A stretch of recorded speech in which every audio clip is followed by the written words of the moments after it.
Climate Policy Initiative, as some of you would know, is an analytical and advisory organization that works with governments, finance institutions, and businesses to drive economic growth while addressing climate change. On behalf of climate policy, I would want to thank Shakti Sustainable Energy Foundation for supporting and motivating us through this study. Without their support, this would not have been possible. And to briefly take you through the study, this is an update to the first ever effort taken by CPI to track domestic project level climate mitigation finance and to some level adaptation finance in India, which is of course necessary to know where we are in terms of green financing. This study also creates a baseline against which we can measure our progress. It identifies gaps and opportunities, including areas for policy intervention that can then direct the limited public resources that we have and where it can be put to most efficient use, which is to mobilize private investments. It also creates an understanding on the nature and volume of existing green investments in India. It sort of provides a measure of both the public and private side of financing, and in its methodology, it tracks the sources as well as the sinks of this finance.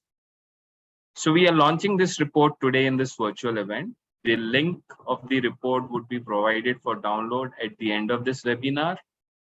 Quickly on to the format.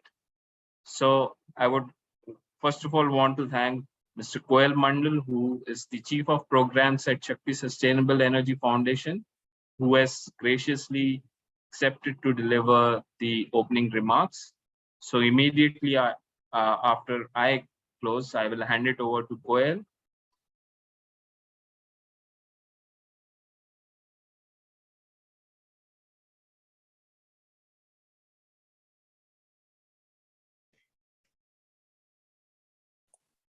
Vivek's screen froze. I don't know if it's just me or... No, apologies. There are some technical difficulties. I'll just try and reconnect into the event.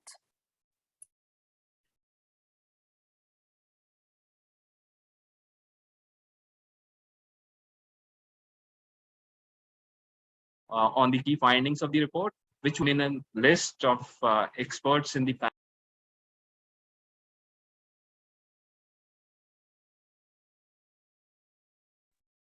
I think I dropped off, but let me just quickly complete. So we have Dr. Suranjali Tandon, who is with NIPFP. We have Mr. Govind Shankar Narayan, who is Director and Managing Partner at EQ Investment Advisors Private Limited. We have Ms. Sharmila Chawali, Advisor, National Institute of Smart Government. And our moderator today is Dr. Dhruva Purkayastha, India Director, Climate Policy Initiative. Before we begin and I hand it over to Koel, there are a few housekeeping rules. So first of all, please keep yourself on mute. Please use the chat box function only to ask any questions. We will be taking questions only through the chat box function, and you can ask questions anytime during the course of this webinar. We will try to answer as many of them during this time. And lastly, but most importantly, the record of the proceedings today, as well as the reports itself, would be circulated after this webinar. So with this, I hand it over to Koel. Over to you, Koel. Thank you, Vivek. And on behalf of Shakti Foundation and Climate Policy Initiative, let me also extend my welcome to all the participants on this call today. Koel, sorry, if I may come in and just possibly missed introducing Namita Vikas, who is the founder of Octus ESG, while this technical glitch. So I just wanted to welcome Namita on board. And over to you, Koel. Thanks. Sure. So the backdrop against which a lot of this work is happening is, of course, Prime Minister's announcement at COP26 on India's net zero plans, and also our updated NDC. And if you really look at, try to look beyond the commitments that were made, I think what essentially Prime Minister was trying to articulate both in his speech as well as if you read the updated NDC is a new model for development.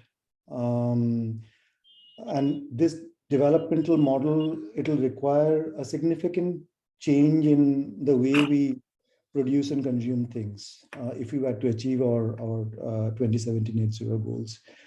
Of course, we'll need to build empirical evidence on the sort of impact of these different kinds of economic development models and pathways that are possible. But some of the modeling studies that we did earlier in the year and last year as well, they suggest that decarbonization is good for development.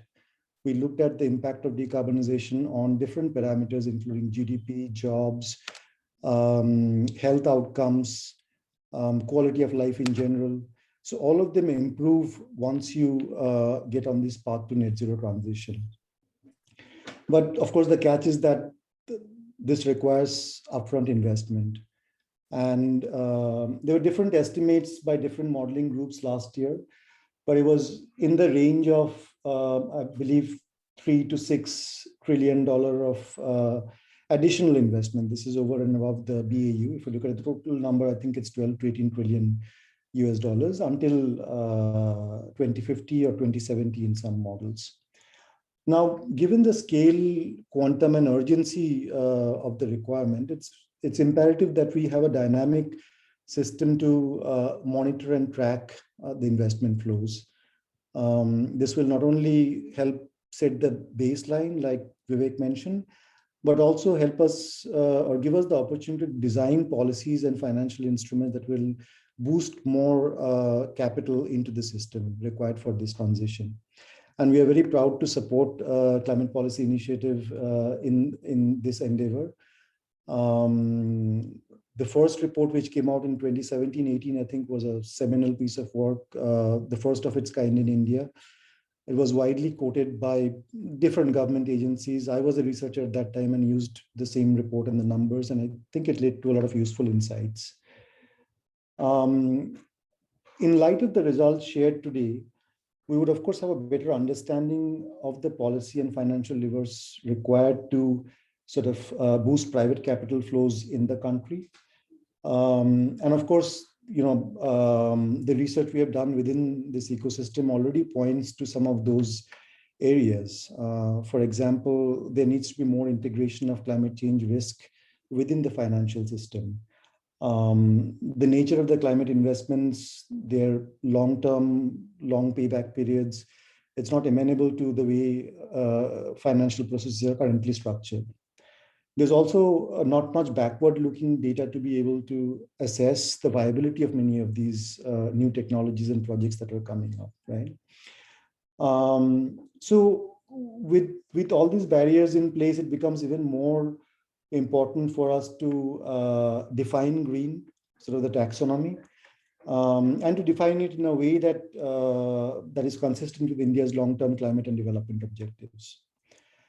Similarly, on the carbon pricing front, I think lack of uniform guidelines, limited transparency, lack of granular data, that also sends an incorrect signal to the capital markets in terms of redirecting their capital to low carbon investments. So that's another barrier we face.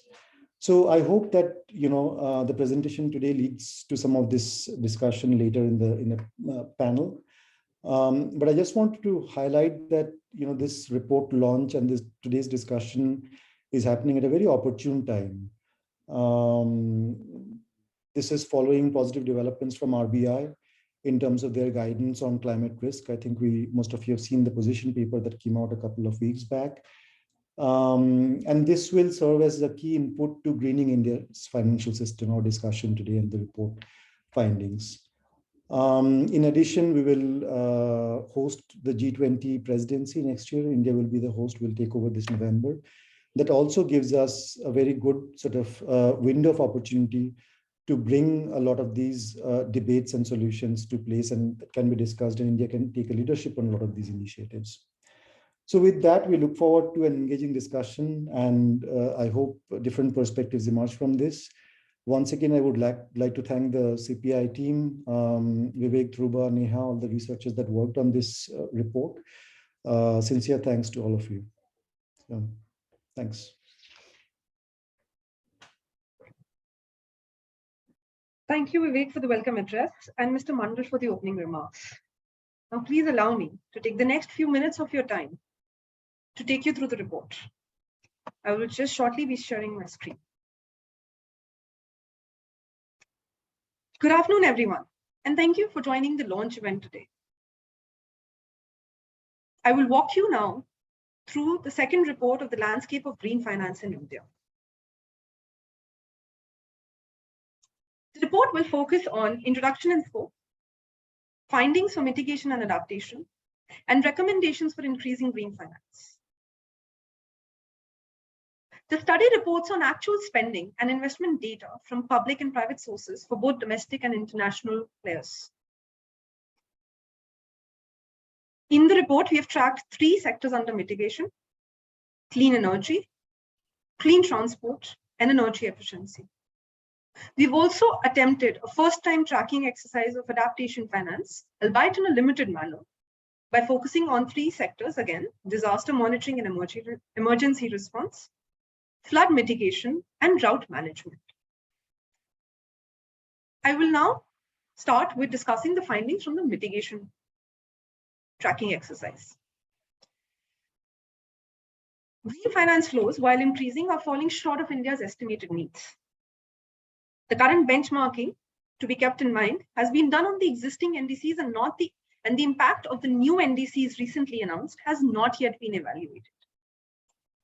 However, even with the existing NDCs or the old NDCs, the finance gap is substantial, with the finance required estimated at 11 lakh crores by Department of Economic Affairs, whereas our tracked finance showed financial flows of INR 309,000 crores as an average between FY19 and FY20, which you can see on screen as 315,000 crores and 302,000 crores in the 2 years.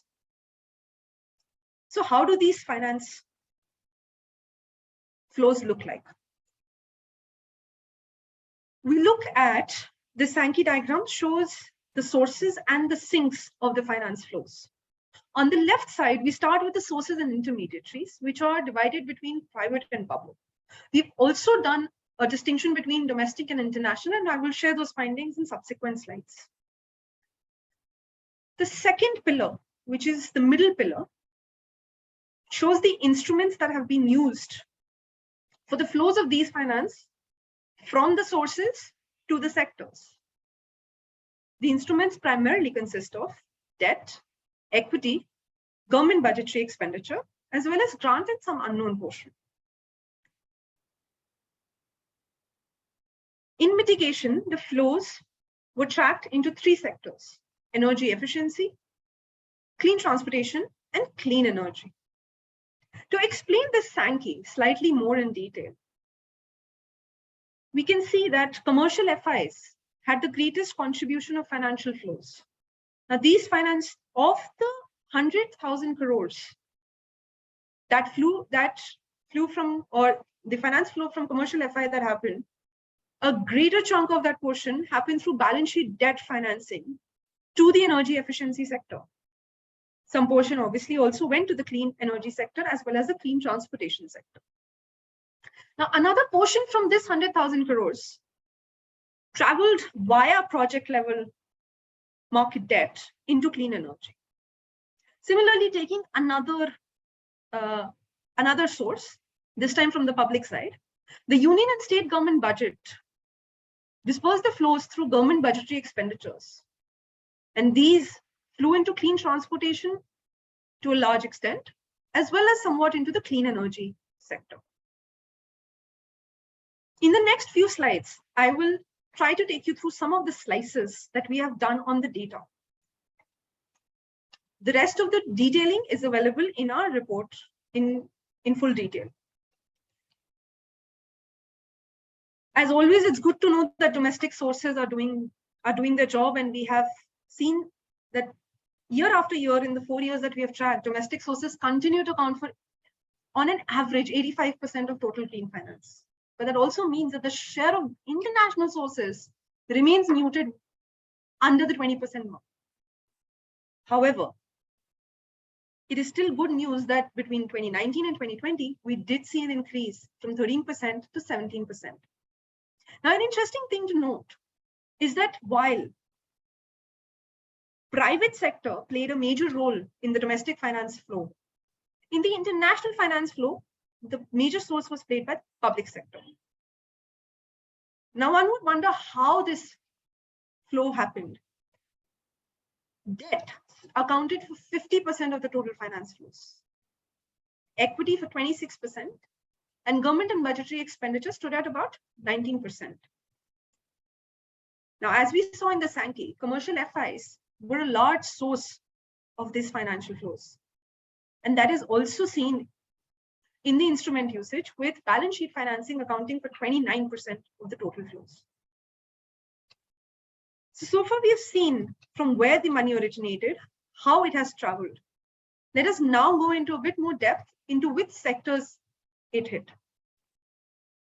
Total fund flow towards mitigation was almost equally split between clean energy and energy efficiency. However, clean transport had 17% of the total share, which means that this particular sector definitely has great scope to increase. Now, while we saw these numbers, what we found more intriguing was when we went a level deeper and dug into the subsectors that under each of these three sectors. We see that within each of these three sectors, it is usually one sector which is getting the greatest share of finance flows. So while in energy efficiency, it was energy efficient appliances. In clean transportation, it was the mass rapid transport system. The metro definitely had a big role to play here. Clean energy, the greater chunk was all in renewable energy. And while all of this is great news, it also shows the lacunas and gives us enough information to ponder over what are the other sectors that can grow in the coming years and what could be the steps needed to be taken to address those lacunas. With this, I will finish on the mitigation portion and take you through the adaptation finance portion. The total fund flow on an average over 2019-2020 was INR 37,000 crores. This is partly tracking of the adaptation finance. But even then, what we see is that the number is nowhere near what is the estimate as given by the Department of Economic Affairs. Again, the gap to be filled is huge. And I would translate it as that the opportunity for funds to flow in is equally huge. What we also see from this Sankey, which is similar to the mitigation Sankey, is on the left side, sources and intermediaries, which are union and state government budgets, bilateral DFIs, and multilateral DFIs. The instruments, government budgetary expenditure, grant, and low-cost project debt, flowing into three sectors: drought management, flood and cyclone mitigation, and disaster monitoring and emergency. A greater chunk of this flow was via the government budgetary expenditure. And flood and cyclone mitigation see the largest portion of these funds. Given the nature of infrastructure required for adaptation, we expect public finance to continue playing a pivotal role here.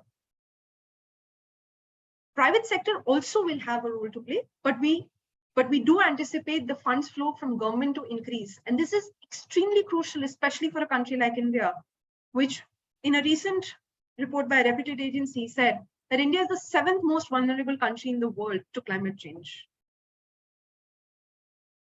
That should make us pause and think of how much more we need to do to ensure that India is prepared. Not that India only focuses on mitigation or adaptation alone, but rather focuses on the combined together. Now, during this exercise, while we had our findings from the numbers, we also had some findings from the data collection period. So first, let me walk you through the data gaps or the challenges that we faced during this exercise. difficulty in green tagging, the lack of a harmonized green finance taxonomy in the country, and the non-standardized reporting makes green tagging of entries arbitrary and at times next to impossible to find.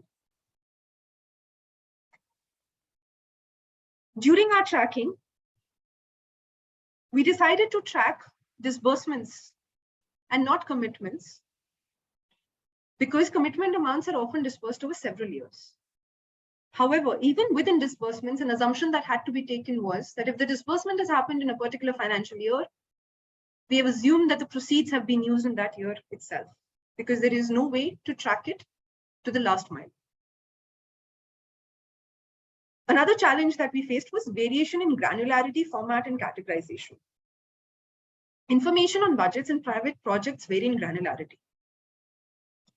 So when we combed through the state budgets, we realized that while you had some common heads and those were easier to mainstream, each state had different heads which we needed to track.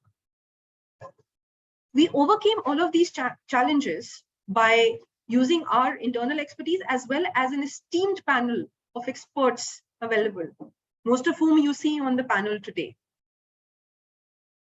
And also, we used our judgment as well as guidance from documents available in public domain to define what we would track under green. Moving on to the last portion of this presentation.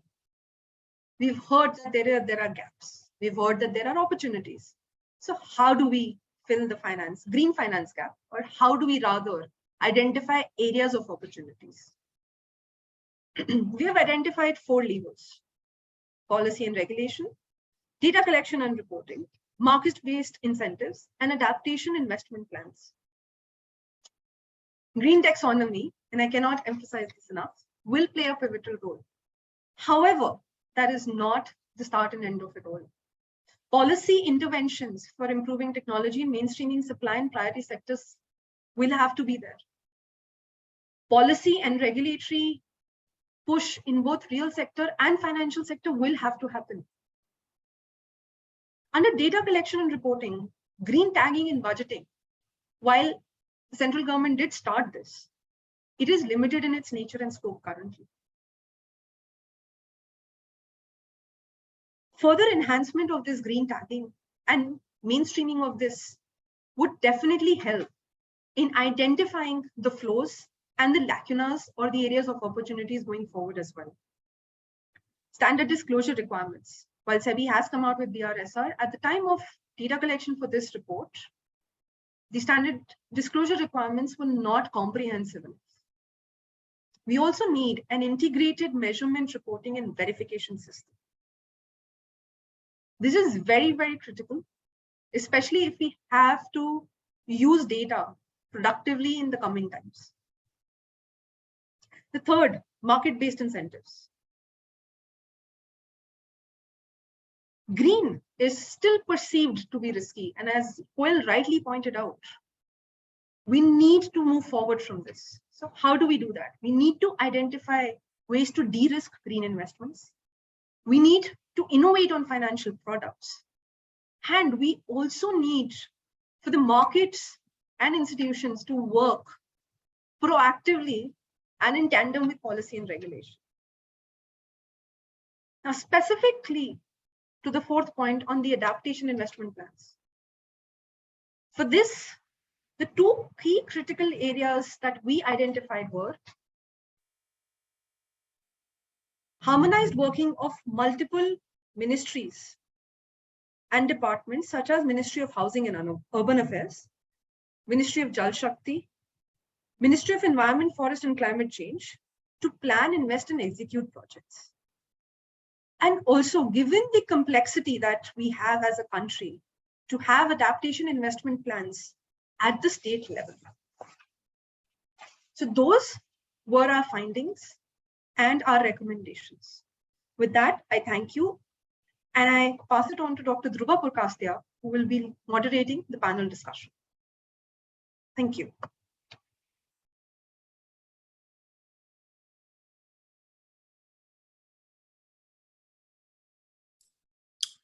Thank you all for joining in. And thanks, Koel, Vivek, and Neha for the previous interactions that we have had today and the presentation. So let me just pick up to start with. I have no particular order in mind. I'll just possibly direct. I've spoken to all of you, and somehow I'll pick up from where Neha left in terms of what needs to be done. We all saw that there is a gap. There's a huge gap. The order of magnitude is 24% versus 100%, but it's in some sort of a magnitude of 1 lakh crore INR. So this is what the gap is looking like. We do not claim to have tracked every rupee that has gone in, but we for sure know that the government has put up that this is what needs to be invested in terms of a number which is of the order of $160 billion per year. Till 2030, we are reaching at an average of $44 billion a year. Now, my first request for a first response goes to Sharmila. Sharmila, if you can hear me, based on A, not necessarily your current role, but your previous stints with both the Railways, Ministry of Finance and others, what more does government need to do? Government is setting goals, it's reaching NDC, it's revising NDC. Further, there is Panchamrit, there is X amount of money required. What more does the government need to do? Over to you, ma'am. Thank you, Dhruva, and thank you to the previous speakers. The gaps that were identified by Neha, and I think Koel has also mentioned a couple of them, have actually been the impediments to money flowing into India. And to Dhruva's question, what more needs to be done? I'll try and place this in the perspective of what can be done by government, and at the end, perhaps a wish list of what more can be done even beyond government. From the policy side, look at investment from the recipient project angle. That is, don't look at it as money coming in, but see the sink. Where does the money go? And I think on the renewable side, there needs to be a greater focus on brownfield projects. This is primarily because long-term investors, and we need long-term patient investors coming in for money to stay here, prefer to engage long-term. They don't come in for a small project, say a small solar project or a small wind project. They prefer scale, and they prefer to engage with the sector long-term because they do a lot of homework. So this is where, as government, we need to aggregate projects to bring them to scale. A very, very simple, common example is looking at rooftop urban solar, which there's huge potential already in India. Aggregate those. We have investment vehicles like investment trusts, which we can look at. This is what government needs to actively do, because one of the problems is when there's a gap, whether it's an adaptation or in initial investment, each year that there's a gap, this is getting aggregated because each year there's a backlog. So it's going to sort of balloon into something much larger. So we need to be very quick and nimble on moving our investment vehicles to the fore so that people can come in, the long-term investors can come in. One of the good things is that pension capital, which has been trying to engage with Indian infrastructure, is now tending to focus more on E in ESG. And all our renewable projects are E. So in terms of the S and G, I think the Indian laws and our frameworks are already in place. Enforcement we can think of later. So the E is what we need to look at, and that's what we need to bring to the fore in discussions. Discussions brings me to the other gap. That is, I think everyone has been mentioning what we've been talking about for some time, the vacuum that we are operating in terms of regulatory requirements, taxonomy, mandatory standards, reporting, reviewing, count, everything. There's a vacuum. The problem is, absent such things, they tend to be decisions taken by investors or by the investees, which can have legacy problems. This can, years later, when things are defined, someone can say this was greenwashing. So this is where this has nothing to do with my background. I'm a big advocate of big government. Government needs to step in. We've already lost a lot of time. Simultaneously on this, I would like to also caution statements that are being made by some senior functionaries of government on objecting to the standards being, that the draft standards that have been put out, for instance, by the EU. We should never try to water down standards. India now has a place at the table. We are a responsible country. So it's no one's case that India wants weaker standards for India. All we are saying is that our transition path is different.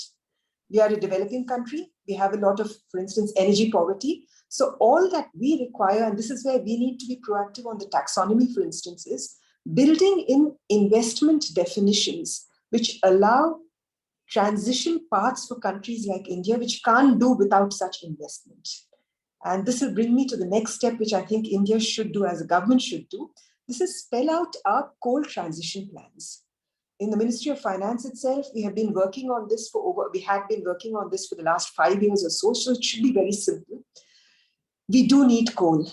We can't sort of snap our fingers and say overnight that India will not deal with any coal plants anymore.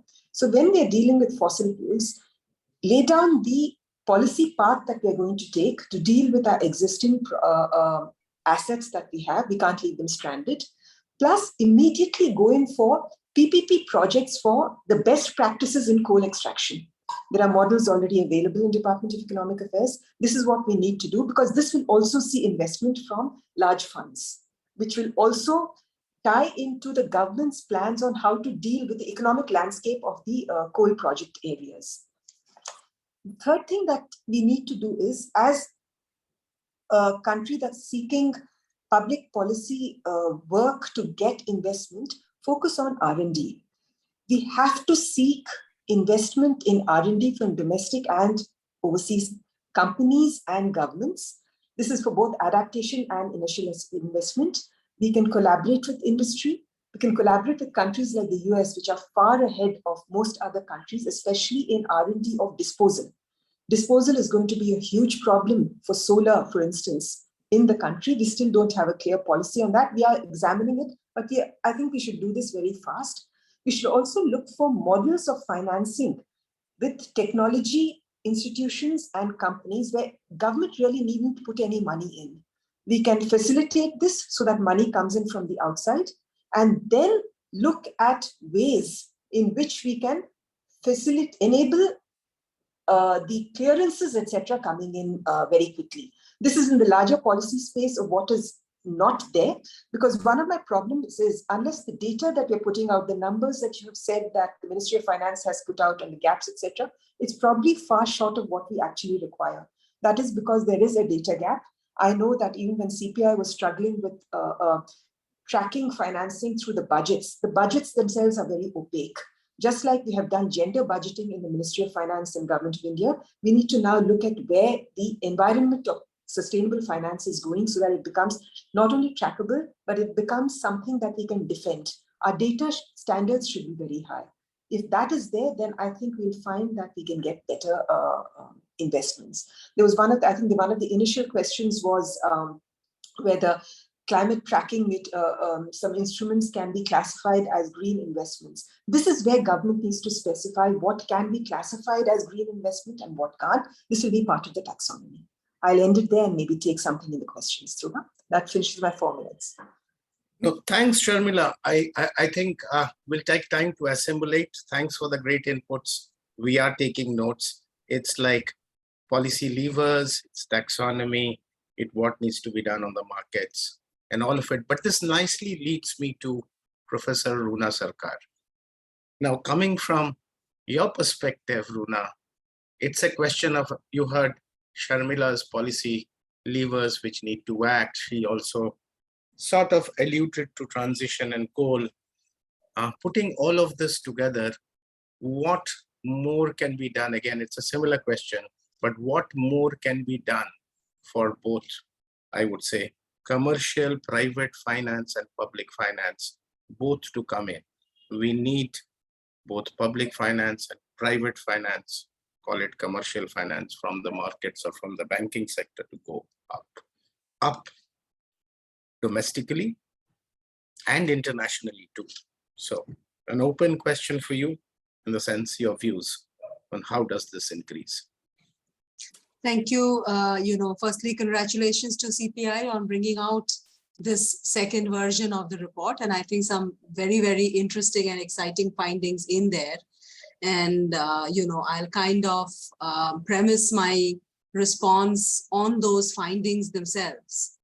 So, if you look at the difference between, say, the first report and this, you are seeing a far greater increase in flows, specifically into the renewable energy sectors, and even more specifically into solar and wind energy, right? And therein lie, that increase, and trying to understand why there's been an increase there and not elsewhere is going to help us understand how to increase flows. Right. And what do I mean by this? You see, it's very heartening that, almost 50% or more of the flows are from the private sector. And indeed, it has to be, because, considering the huge amount of funds that are required, it's not about the public sector or the private sector. It's a combination of funds that need to work in this whole area of green financing.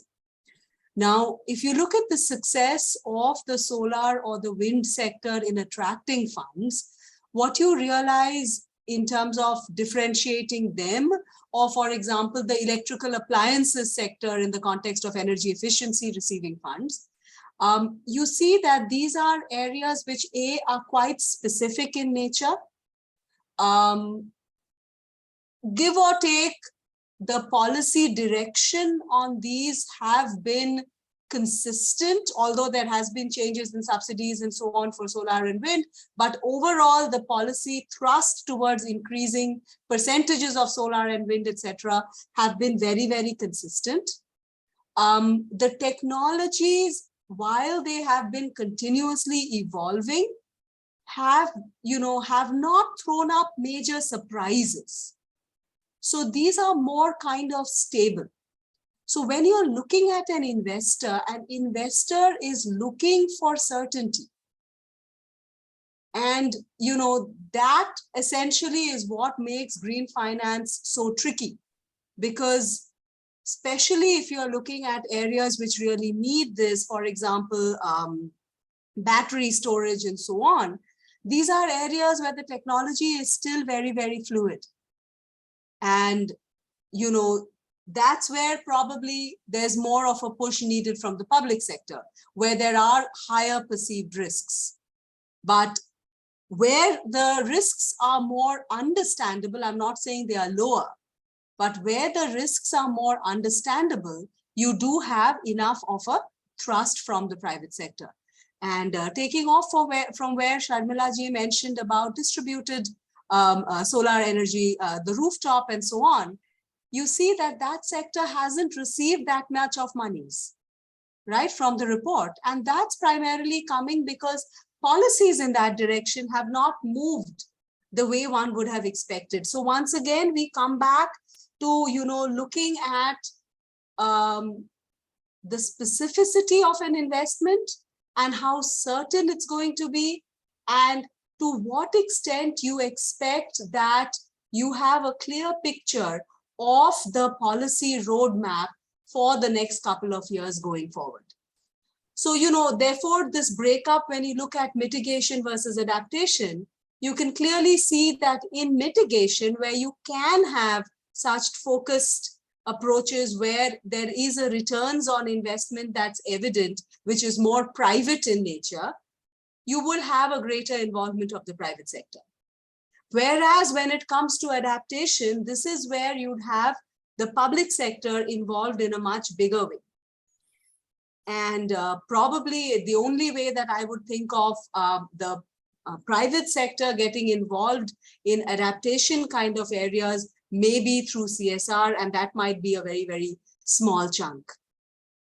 Finally, I'd like to pick on the, what Sharmila ji also mentioned, which is the government acting as a facilitator or an intermediary to focus the flow of private funds. So if you have companies like Boond, etc., who've been set up through crowdfunding measures, but these crowdfunding measures have not been in the Indian context. But if we could have platforms through which the private sector investments can be facilitated in a manner through which they can see where their money is going, and at the same time there is a solid measuring, reporting and verification system, so they can see that it's not a question of greenwashing, I believe overall flows of funds will go up manyfold. So I'll stop here for now and come back to questions later. Thank you, Runa. We might have time for another round of kind of follow-on questions, but what you touched upon leads me very nicely on the risk dimension, on the investment risk dimension, to Namita. Namita, your views on, we tend to hear, Neha also presented, I think it is what we get from all so-called risk measurers, independent within the financial system or otherwise, is green high risk? Is green low risk? If so, does it need to be more expensive money, or should there be a lower cost of money? And this is the conundrum which essentially, sorry to put you on the spot, but I guess you are right there at the crux of it. Thank you, Dhruba. And I think the simple answer is yes. The risk perception of green sectors is high, and it's a big concern for banks and investors. Risk perception, sorry to interrupt. Risk perception, you said. That's right, yes. So we speak to bankers and investors, private sector, particularly. This is one of the reasons why they stay away from these kind of sectors. And see, if you look at financial institutions look to eliminate, mitigate, manage, or transfer risk. I mean, that's the model that bankers use, right? Or investors use, right? And to be able to do this, the business models in green sectors need to be proven and time tested, which in turn then helps understand the nature of those risks in those particular sectors. So, see, if you look at conventional sectors, the business models, the cash flow cycles, they all have a proven track record.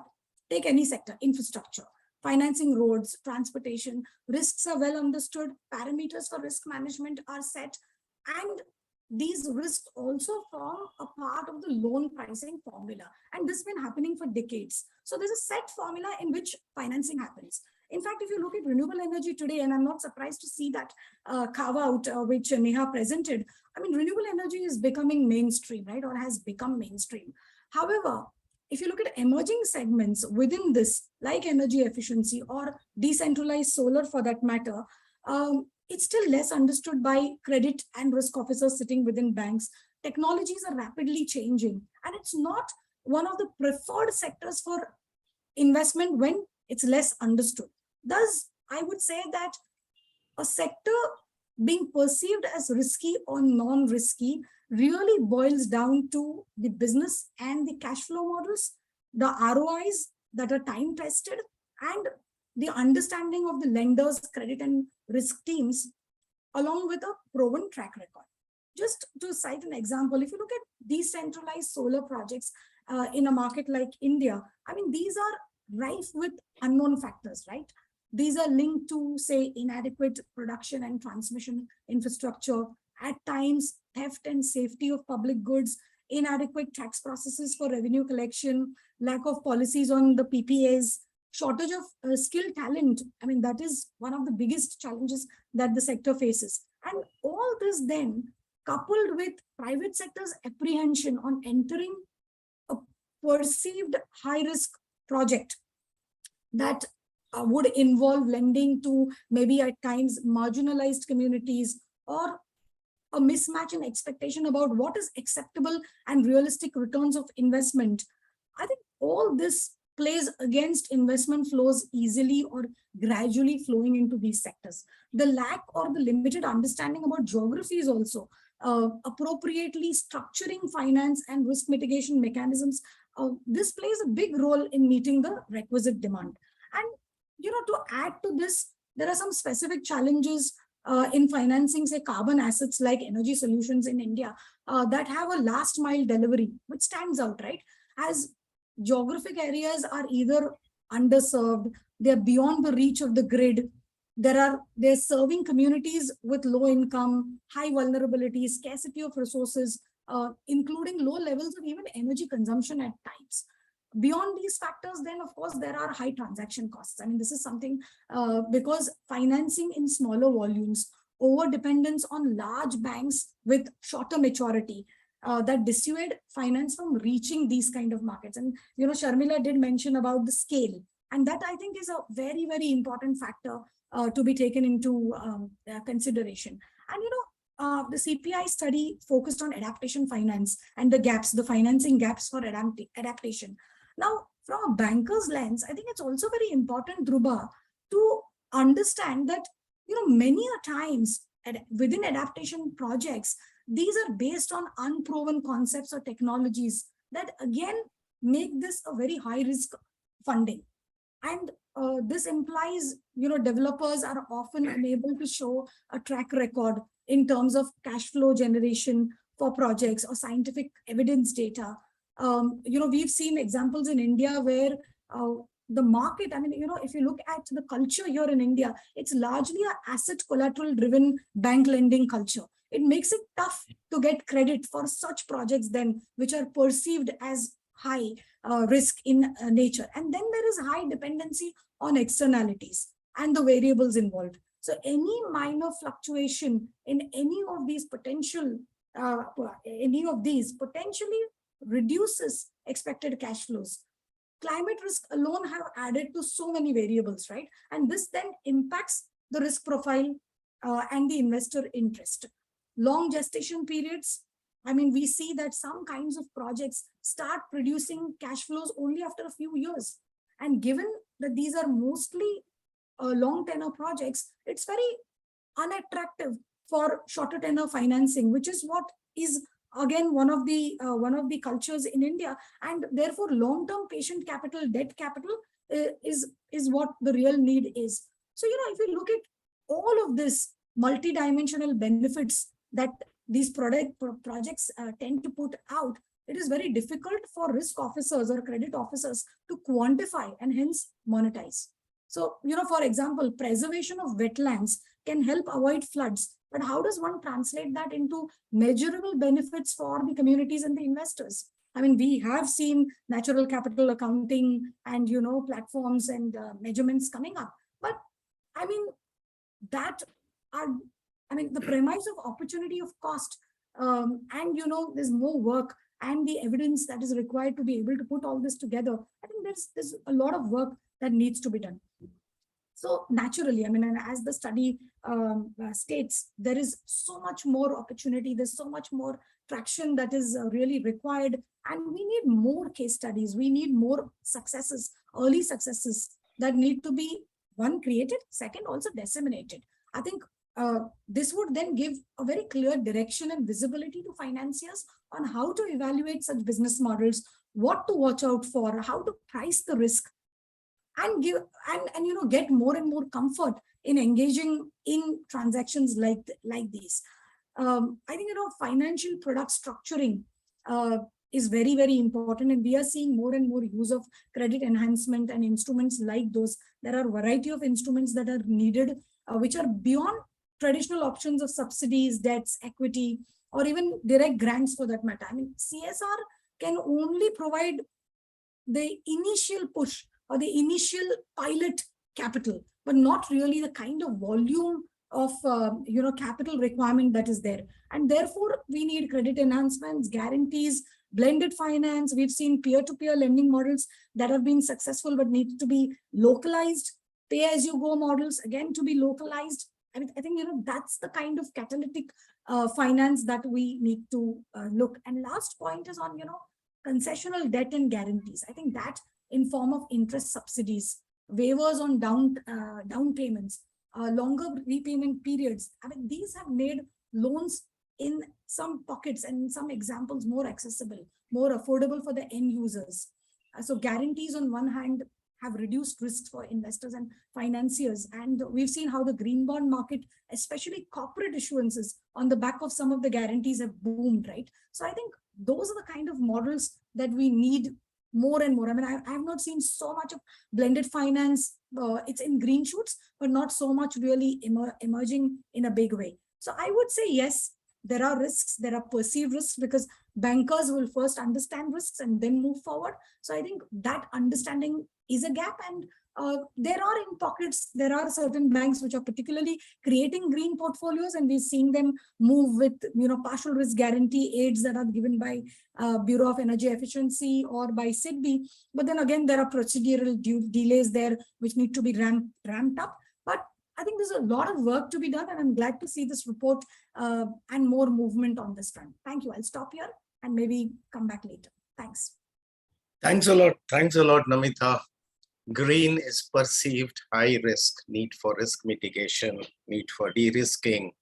On top of it, climate risk increases the risk further. Adaptation, wetlands, not commercially financeable. So we are at this juncture of money, seeing high risk, both perceived and real. Let me now move to somebody who's been lending to the space, or possibly set up India's first green, I would say, clean tech finance company. Currently, he advises Govind, advisor to and a set up and a founder of eCube Advisors, which is advisory for ESG to small SME and maybe corporate too.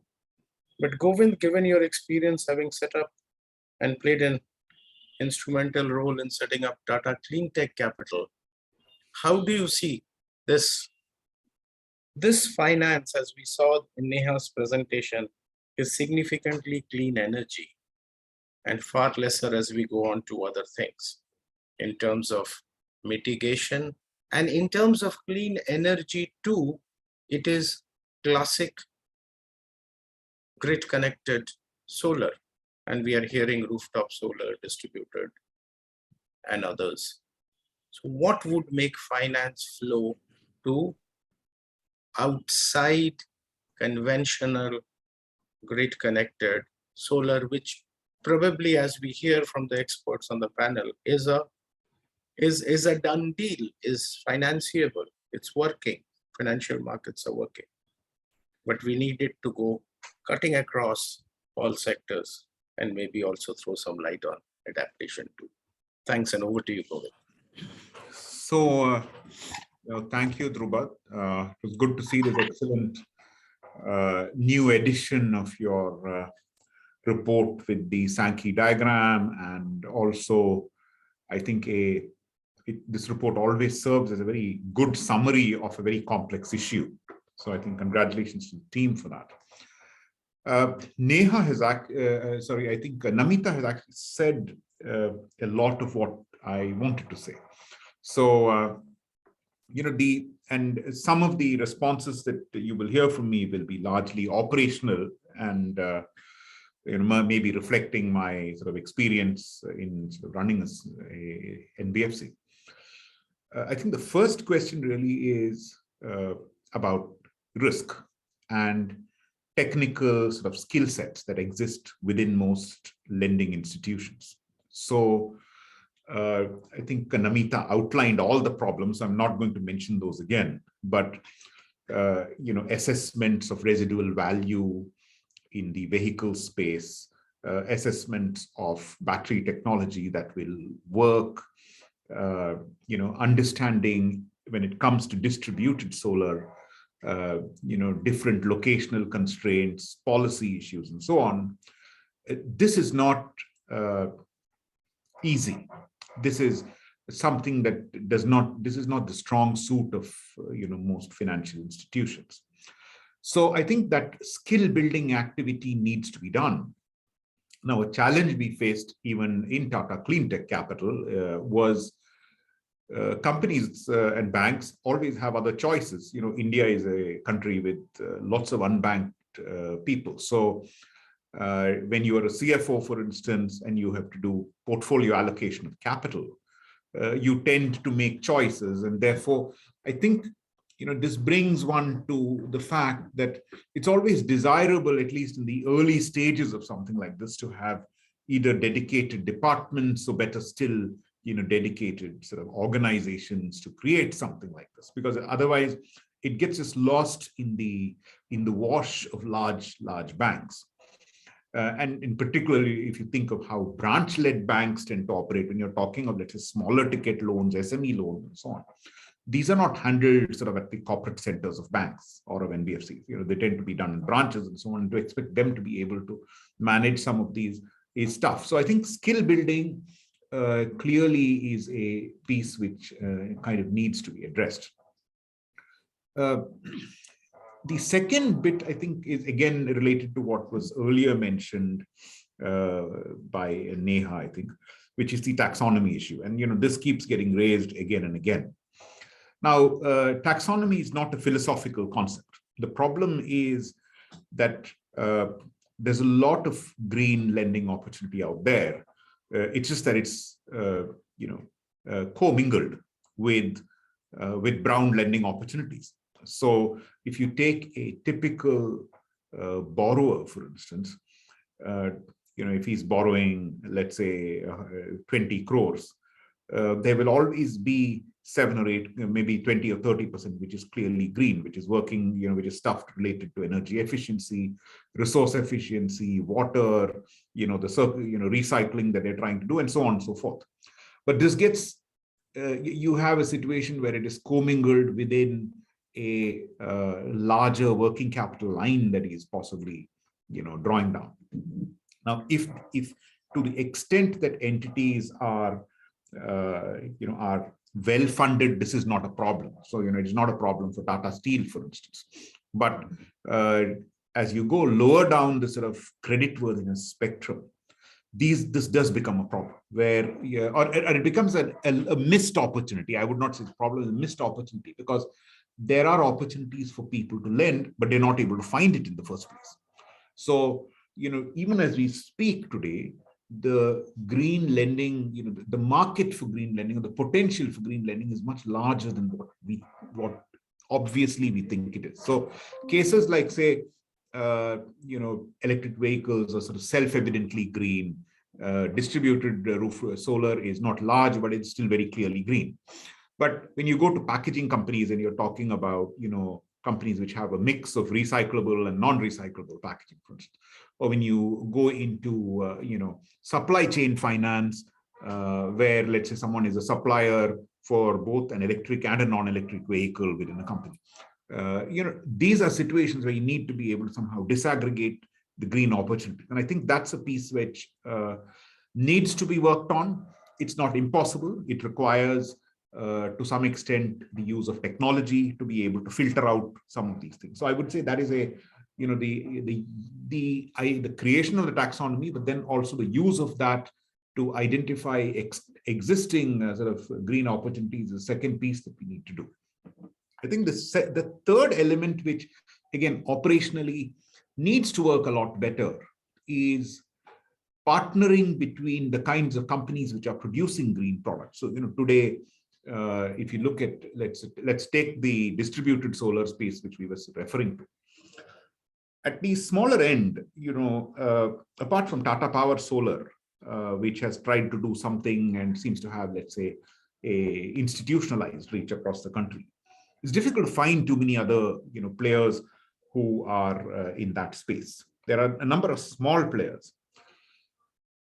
Now, the thing is, if you look at, let's say, and sorry for digressing a little, but if you look at, let's say, a company like companies in the consumer space, maybe Paytm, for instance, or Zomato or something, they partner very well with others.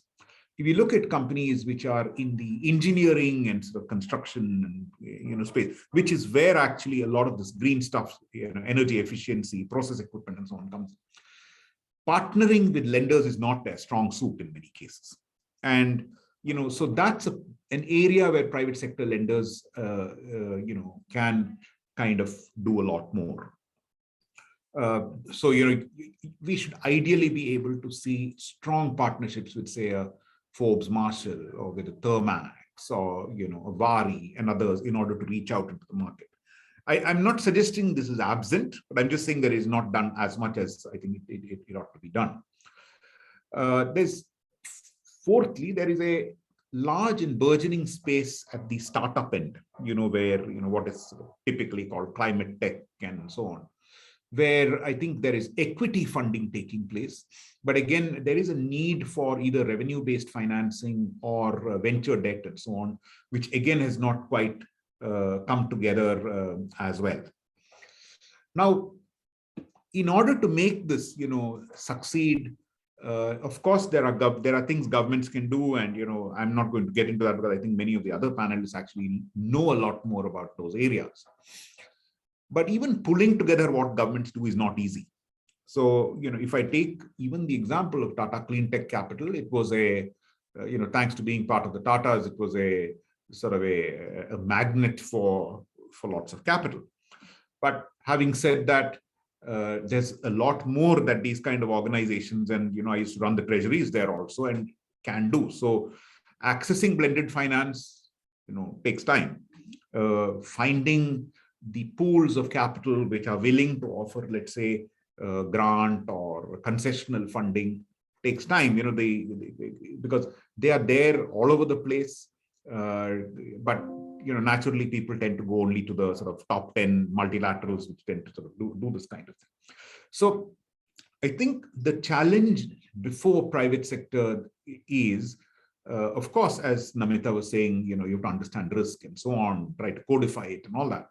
But it's also that doing a lot of these things, I mean, it's not impossible. So, if you look at other spaces, when HDFC was created 40 years ago, the real estate lending was seen to be fairly hairy for people to do, particularly given the nature of real estate regulation in different states in the country. So it's similarly when Bajaj entered consumer durables, it was relatively new as such, as a space to get into. It was no less risky to lend for consumer durables 15 years ago than it is to lend to electric vehicles today. So, there were the same questions about whether there is a secondary market and so on and so forth. So I think that there is a need for institutions to step up to the plate and build all of these skills that we just mentioned: risk, technology, finding some of the loss absorbers. So it could be a combination of subvention plus lower interest rate plus a first loss guarantee and so on, in order to make this sort of kick this off the ground for the next 3 to 4 years. I go back to the first point I made, which is that a dedicated institution obviously helps in doing some of these things. It isn't to suggest that large banks can't do it, but large banks can also sort of create departments to do this if they're able to do so.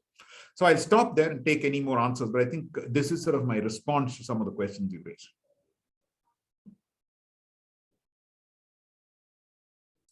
Thank you, Govind. That was a very wide array of comments and interventions that you suggested. We started with policy, we went into markets, we went into risk.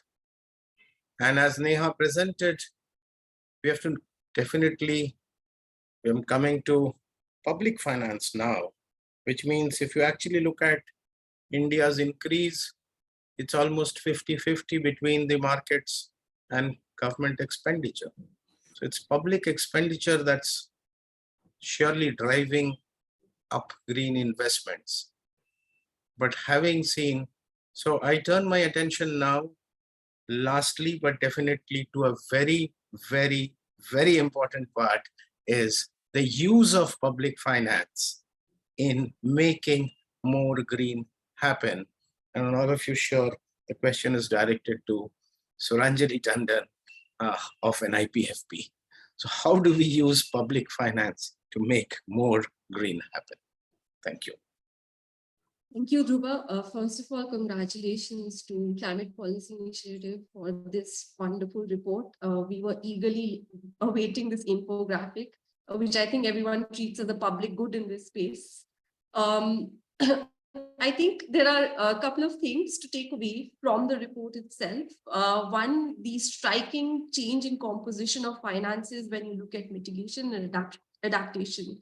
It basically shows that if we don't act fast, public finance will be the only lever available to deal with these risks. And so therefore, public policy has to ratchet up its efforts.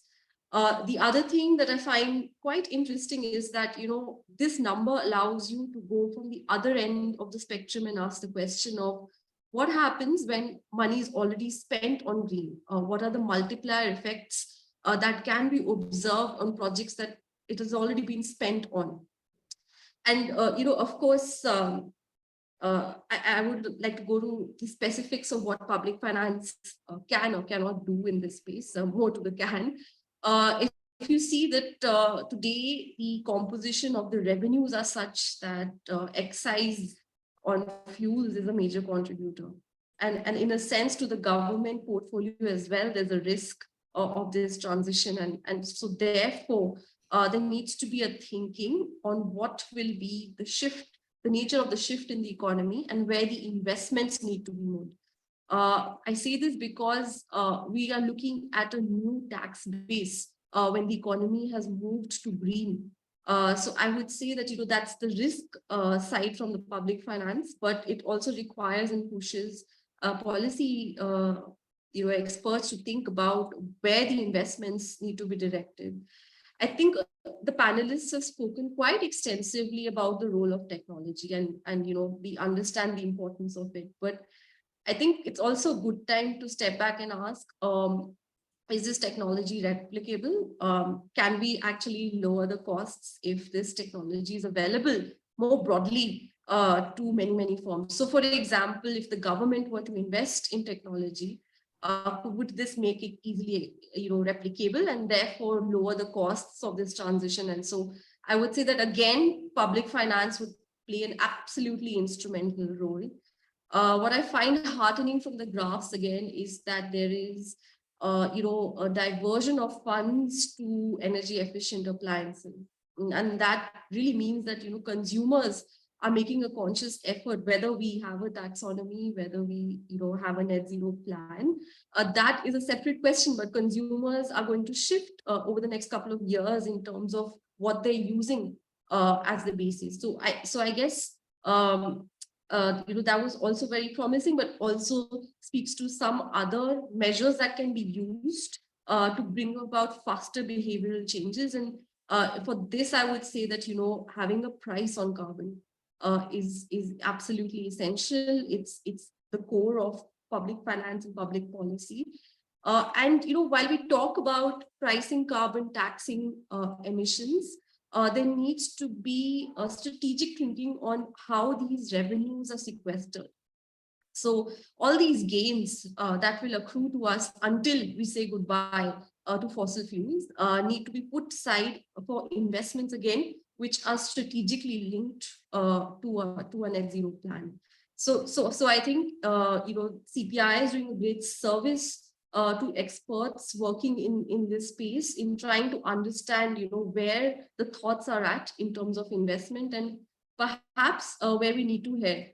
One other comment that I wanted to make was that this transition will be spatially different. So while we imagine it from the national level, at the state level, state budgets, state revenues and expenditures will behave very differently. And I know this is a mammoth exercise, but it would be lovely to see if CPI ever does this for a particular state to see where the funds are really going, because even investors ask, so where am I supposed to put the money? How much is already being put in certain spaces?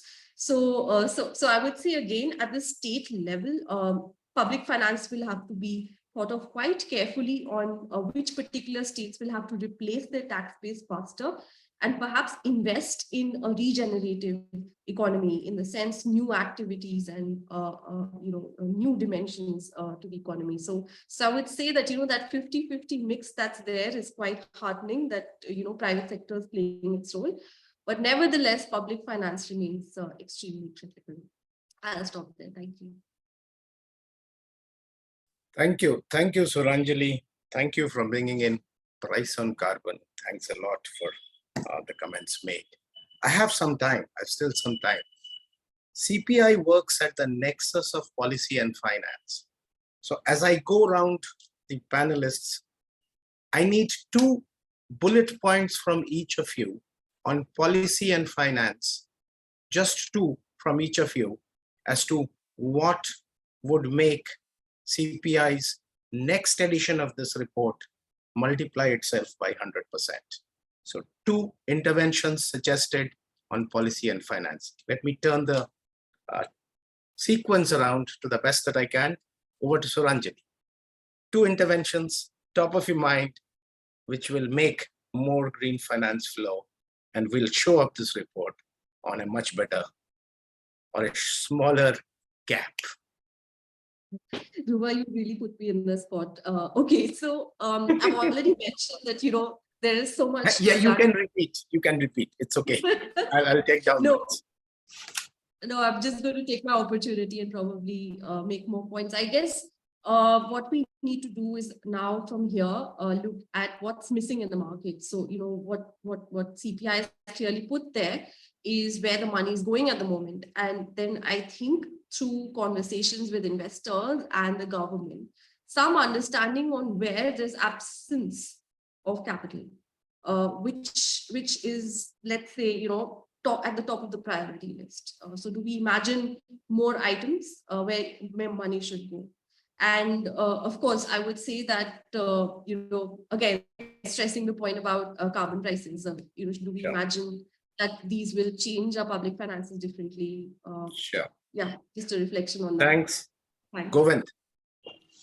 Yeah, I think at the risk of repeating what I said, Dhruvo, I mean, it would be great to have one level more of granularity in some of the sectors, particularly in energy and even other resources like water and so on, where financing actually either is flowing or potentially could flow to. I think the second bit, of course, is there any way of measuring what the impact of some of these financial flows are? So these would be the 2 that come to mind. Thank you. Namita. Thanks, Dhruva. I think, my first point is on green PSL. Priority sector lending, 40% of the book is allocated to PSL, and we have a very small renewable energy carve out there. I think that needs to be relooked at.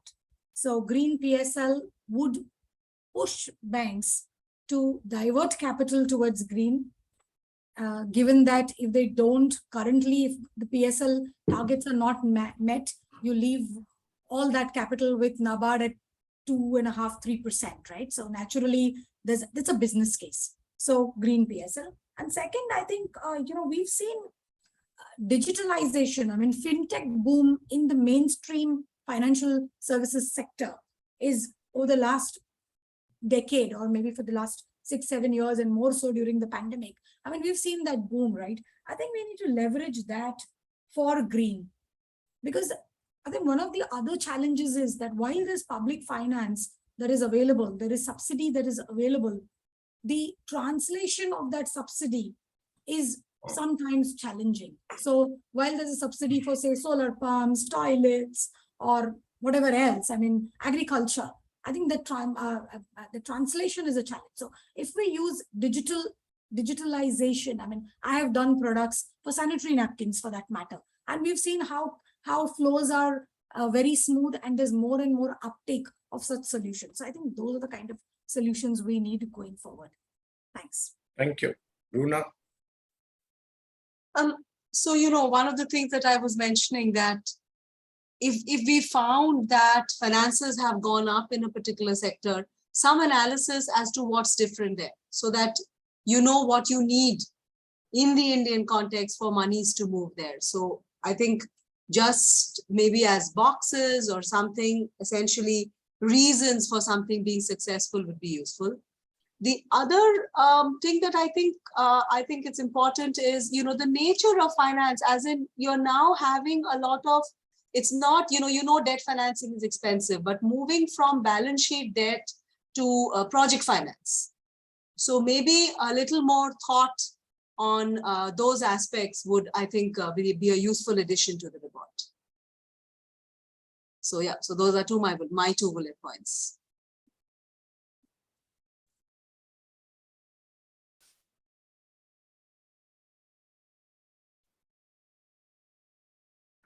Dhruva, I think, yeah. Yeah, you I'm not unmute. sure. Sharmila is there. Yeah, I thought you were, you would have you said you wanted to leave early, but yes, two of your points from Okay, your side. Yes.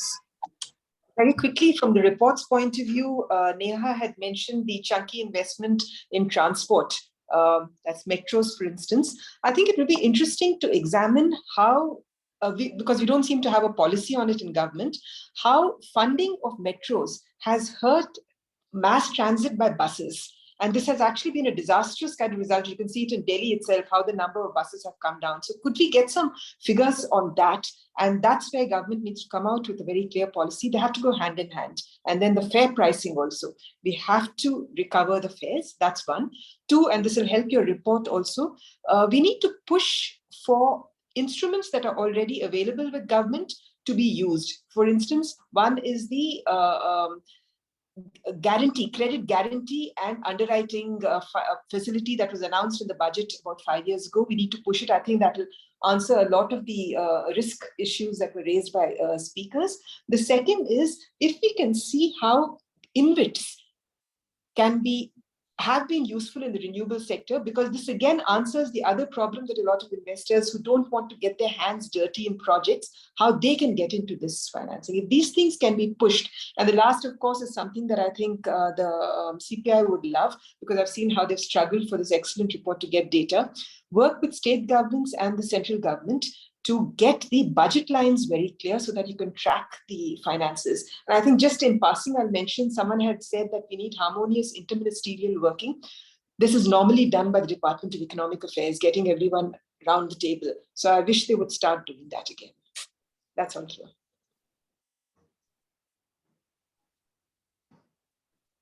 You're muted.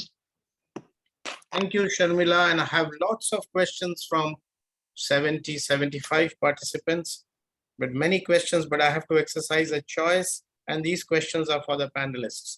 I don't have which question is for whom, but from the question, I'll try and make out. Others are free to come in and add to it. My first question that I've got is, what is the basis of calling risk perception being high, but not the actual risk in the sector? I suppose this goes to Namita. Thank you. See, the risk perception is high because the sector itself is currently not well understood, right? I mean, if you look at the business models, the cash flow cycles, the technology, or the changing technology. So for bankers, these risks are not understood. So if you are talking of a sector like say electric vehicles, because of the fast changing technology, so they are enabled to grasp those risks, and because of the talent gap, I think I think the perception of that risk being high is much more than the actual risk. So when, for example, when we looked at the renewable energy sector way back in, say, 2011, 2012, it was very important to understand the sector and understand the sectoral risks that sat within that sector, and then move towards financing that sector. I think that's a process, and that process is evolving. And therefore, the perception of the risk, it's a fear of the unknown. So I would rather go and finance a conventional project than go into a sector where there's so much of learning, so much of effort, because ultimately there is a proven methodology, a proven pricing, a proven ROI on conventional sectors. So that's really the gap or the imbalance that I would put it out as. Thank you. Thank you. Thank you, Namita. The second question is a very long one, but this is the last question that I can take given the time constraints, and I can assure that all other questions would be answered in writing on the chat or otherwise We have all your emails. So therefore, I assure you that you will get the responses. The Environment Minister recently highlighted that India contributes only 4% of global carbon emissions. How far finances diverted towards mitigation rather than adaptation beneficial? And I think there's a repeat question on this. So it must be from two participants. Should climate finance flows be more on adaptation rather than mitigation only, which is the case currently? I guess I'm not directing this question to anybody specifically. Anyone wants to come in? Sharmila has left because she had to leave.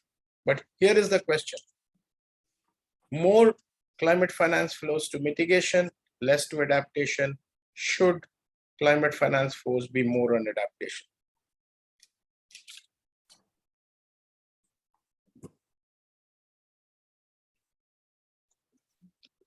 If I may jump in, Please, please, please. I think you need flows in both places. There's no question.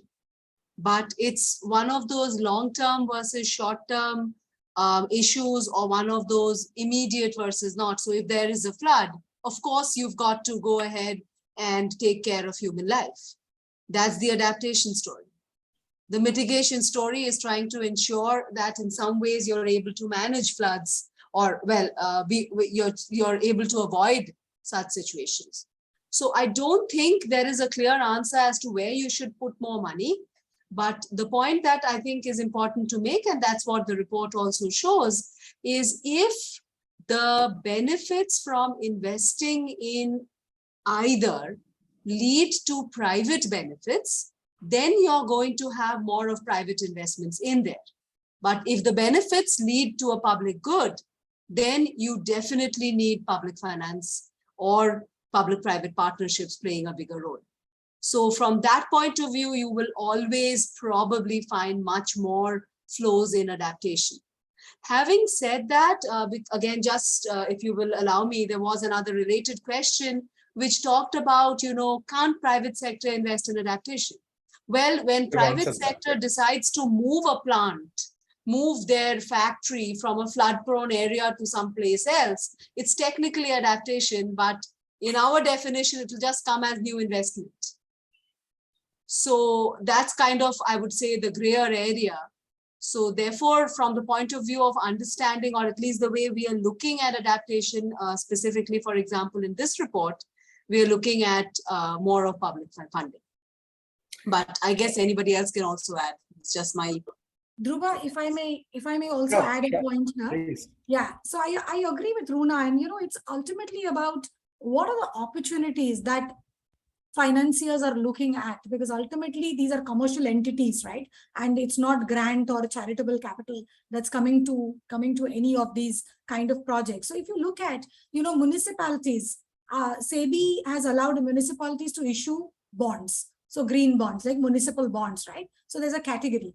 Now, the opportunity that is sitting within there is to issue adaptation bonds. Take, for example, a Mumbai or a Chennai decides to upgrade its flood water drainage systems and issues adaptation bonds. I think in cash-rich municipalities, this is, the issuance can be a big success, as we've seen in Ghaziabad and other locations, right? So it is about, how do you convert that into an opportunity to maximize on the impact, at the same time, the ROI? I think that's the question. Thanks. Thank you both. Thank you, Runa. Thank you, Namita. I think, Runa, you have answered another question which I was holding, which I think you've given an answer to, but I'll read out the question for the benefit of the person who has asked the question. Climate adaptation is more of a public funded project. Is there any way private sector can be engaged? You've already answered that question. So I'm just reading that question out that you have already answered. Thank you so much. We are coming to an end. Just to end on a lighter note, and since the discussion was on perceived risk, taking advantage of being a moderator, just to summarize that, in perceived risk is looking at driving the car, looking at the rear view mirror and risk at what actually lies ahead. That is new tech. that is the new path. So when you look just at the rear view mirror, which is what risk evaluators do, you will call it a perceived risk because you don't know what's coming in. And very well said by Namita and others on that dimension. Thank you all so much for joining in and for contributing to this report. And we wish you all the best and hope we all continue to evangelize on green finance for all times to come, hoping India's NDC to go up, and hopefully the gap will get slowly bridged to the extent that is required. Thank you all. Thanks, everyone. Vivek.